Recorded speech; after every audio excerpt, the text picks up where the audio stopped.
آزاد جموں کشمیر کی تاجر برادری نے ہڑتال کی کال مسترد کر دی۔ تاجر برادری نے جوائنٹ ایکشن کمیٹی کے بیانیے کو مسترد کر دیا۔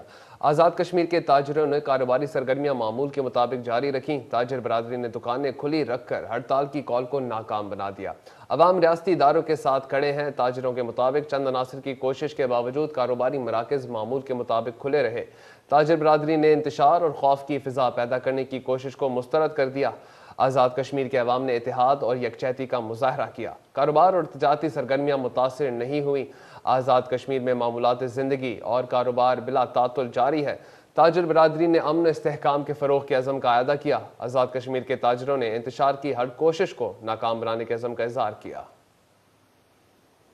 دشمن جو ہے ہمیں جو اس کو زخم مئی میں لگے تھے اس کا بدلہ لینے کے لیے مختلف طریقہ کار اختیار کر رہے ہیں، تو الحمدللہ آزاد کشمیر کے لوگ اپنے اداروں کے ساتھ بھرپور چٹان کی طرح کھڑے ہیں۔ چند شر پسند وہ کوششیں کر رہے ہیں کہ اس علاقے کا جو امن و امان کی صورتحال ہے وہ ڈسٹرب ہو، لیکن انشاءاللہ تعالی عوام کی اور اداروں کی اور انتظامیہ کی کامیاب حکمت عملی کی وجہ سے پورا مظفر آباد شہر کھلا ہے۔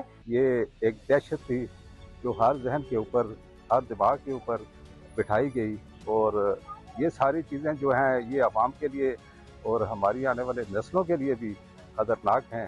ہمیں بھی پریشر تھا، لیکن اس کے باوجود ہم نے دکانیں بھی کھولی اور کھلوائی بھی، اور انشاءاللہ آگے بھی ہم اسی طرح کی ایکٹیویٹی جاری رکھیں گے۔ 100% اس وقت شاپ جو ہے نا وہ اوپن ہے۔ وہ اس لیے اوپن ہے کہ لوگ یہاں پرامن رہنا پسند کرتے ہیں اور پرامن لوگ ہیں۔ ہم نے تمام مارکیٹ اوپن رکھی ہے، 100% جو ہے کاروبار اوپن رہا ہے۔ ہمارے اوپر بھی دباؤ تھا کہ شاپیں ذرا بند رکھیں، لیکن ہماری مجبوری ہے۔ ہم تو یہ نہیں چاہتے کہ سب ہم چاہتے ہیں کہ دکانیں کھلیں، کاروبار ہر بندے کسی طرح چلتا رہے، تو ہم تو یہی چاہتے ہیں۔ تو باقی دباؤ تھا لیکن ہم نے پھر بھی شاپیں کھولی۔